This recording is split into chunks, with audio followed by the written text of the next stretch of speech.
Welcome sa Panlasang Pinoy! Magluluto tayo ng laing fried rice. Ito yung mga ingredients na gagamitin natin. Cooked white rice, kaning lamig ang gamit ko dito. Gagamit din tayo dito ng laing. Niluto muna natin ito. Kailangan natin ng crushed garlic. Ito yung dinikdik na bawang. Toasted anchovies. Ito yung tostadong dilis. Gagamit din tayo dito ng salt at ng cooking oil. Umpisa na natin. Paghahaluin lang natin yung salt at yung ating cooked na white rice. At hahaluin lang natin ito mabuti.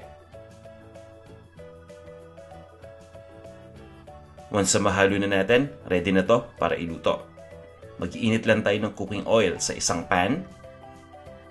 At once na mainit na yung cooking oil, ilalagay na natin dito kaagad yung ating dinikdik na bawang o yung crushed na garlic. Lulutuin lang natin itong bawang hanggang sa mag-umpisang mag-light brown ang kulay nito. At pagkatapos ay ilalagay na natin dito yung laing. Iinitin natin yung laing dahil naluto na natin ito. Makaraan ng ilang minuto, pwede na natin ilagay dito yung ating kanin na meron ng salt. So dahan-dahan nating ilalagay ngayon yung kanin. At pagkatapos nito, lulutuin lang natin habang hinahalo natin. Nang sa ganon, magsama-sama ng mabuti ang lahat ng mga ingredients dito.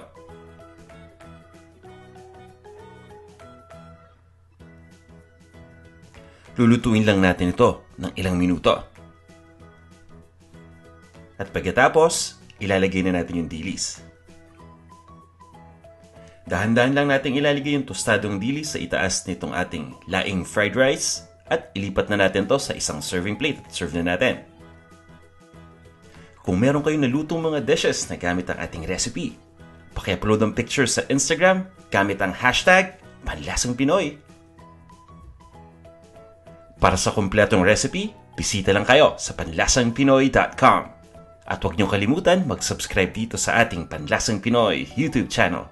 Ito na ang ating laing fried rice. Maraming salamat!